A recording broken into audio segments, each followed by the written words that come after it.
paragraph. The question for paragraph 6 and 7 is, why is the harmony of the material in the Bible particularly noteworthy? Well, it's noteworthy because even though the writers lived at different times and came from different walks of life or different backgrounds, the Bible is still harmonious from beginning to end. True. Now, what does the first book and last book of the Bible tells us?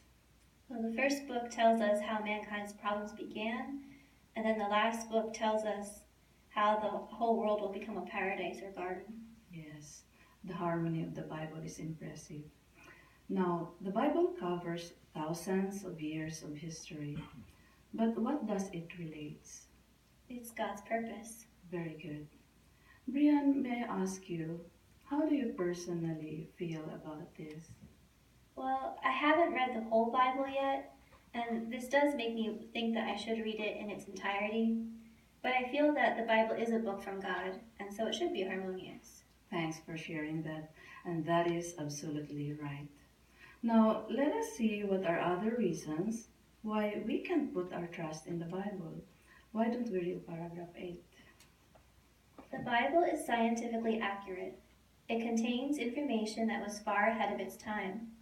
For example, the book of Leviticus contained laws for ancient Israel on quarantine and hygiene, when surrounding nations knew nothing about such matters. At a time when there were wrong ideas about the shape of the earth, the Bible referred to it as a circle or sphere. The Bible accurately said that the earth is suspended upon nothing. Of course, the Bible is not a science textbook, but when it touches on scientific matters, it is accurate. Is this not what we would expect of a book from God? Thank you. The question for paragraph 8 is, give examples showing that the Bible is scientifically accurate. Long ago, the Bible book of Leviticus contained laws on quarantine and hygiene to Israel. Correct. According to that law, a person who had or was suspected of having a communicable disease should be quarantined. And that law also encouraged to wash hands with clean water. Does that make sense to science today? Well, yes, it does. And today, quarantine is important in stopping the spread of disease, and so is hand washing, especially when handling food. So ignoring cleanliness could present a health danger. Very true. What are other examples where we can say Bible is scientifically accurate? Well, when there were wrong ideas about the shape of the earth, the Bible already referred to it as a circle or sphere, and the Bible accurately said that the earth is hanging upon nothing. Very good. Now, before humans could see the earth, did you know what most people believed about the shape of the earth? I think most people believed it was flat. Yes. So, what scripture says that earth is not flat but it's circle? It's Isaiah 40:22. Okay, let's read it. Isaiah 40, verse 22. Okay. It says, there is one who dwells above the circle of the earth, and its inhabitants are like grasshoppers. He is stretching out the heavens like a fine gauze, and he spreads them out like a tent to dwell in.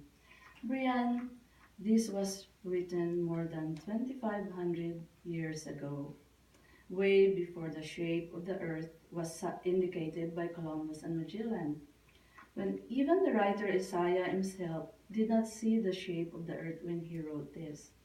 So, who do you think inspired Isaiah to write these words? Be God. Yes, Jehovah God. And long before astronauts had a glimpse that the earth is hanging in an empty space, Jehovah revealed to Job that earth is suspended upon nothing. So would you like to read that scripture on Job 25:7, please? Job 25:7. 26. Oh, sorry, 26:7. It says, he stretches out the northern sky over empty space, suspending the earth upon nothing. Thank you. So Job said, earth is suspended upon nothing. Brian, does science agree with this? like from what you have learned maybe in school. Well, yes, absolutely. From what I learned in school, there are unseen forces like gravity and centrifugal force that keep the Earth in its orbit. So it's as if the Earth is hanging upon nothing. Perfect. And that's the same way with other heavenly bodies. So, very good. So, to recap what we have learned today. Well, I learned that the material in the Bible is harmonious, even though it was written at different times and by different types of writers with different backgrounds, and it's scientifically accurate. Okay, very good. So, what is your personal conviction about these things that we learned? Well, I'm really impressed with what we've learned. I believe in the Bible, but more so now, and I really want to learn more. Okay, thanks for sharing that, and that's very commendable. Continue reading our lessons in advance, and you can also underline or write notes in the book. Next study, we will learn that the Bible is also a book with practical wisdom.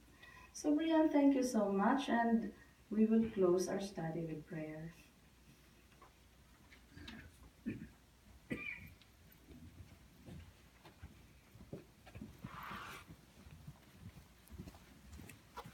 Thank you, sisters. That was a nice demonstration of a Bible study, definitely. In our books on page 111, modulation, three things: volume, pace, pitch. If we don't have this, then it could just be monotone, just all one level. But I noticed with Sister Crumb, it wasn't like that. Her volume went up, her pitch, it varied, and that is how we put emotion into our speech, by using these things. And so certainly was very nice. So we thank you, students, for the fine